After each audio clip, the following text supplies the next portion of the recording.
राष्ट्रवादी युवक काँग्रेसच्या मागणीला अखेर यश आले असून भंडारा तालुक्यातील दौडीपार उमरी शेत रस्त्याच्या कामाला दिनांक 13 जुलै रोजी सुरुवात करण्यात आली आहे.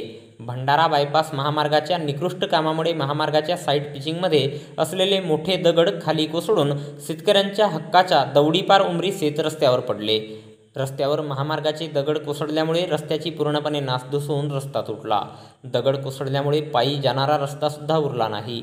या सर्व बाबींची तक्रार शेतकऱ्यांनी राष्ट्रवादी युवक काँग्रेसचे भंडारा जिल्हाध्यक्ष तथा जिल्हा परिषद सदस्य यशवंत सोनकुसरे यांच्याकडे केली. जिल्हा परिषद सदस्य यशवंत सोनकुसरे यांच्या पाठपुराव्यामुळे दिनांक 12 जुलै रोजी महामार्गाचे अधिकारी, बांधकाम कंपनीचे अधिकारी यांनी मोक्यावर येऊन शेतकऱ्यांची समस्या ऐकून घेतली. बाधित झालेल्या शेतकऱ्यांच्या रस्त्याची पाहणी केली. राष्ट्रवादी युवक काँग्रेसचे जिल्हाध्यक्ष तथा जिल्हा परिषद सदस्य यशवंत सोनकुसरे यांनी केलेल्या मागणीनुसार दिनांक 13 जुलै रोजी सकाळी 11 वाजता दरम्यान सदर रस्त्याच्या कामाला सुरुवात करण्यात आली आहे. त्यामुळे स्थानिक नागरिकांनी सोनकुसरे यांचे आभार मानले आहे.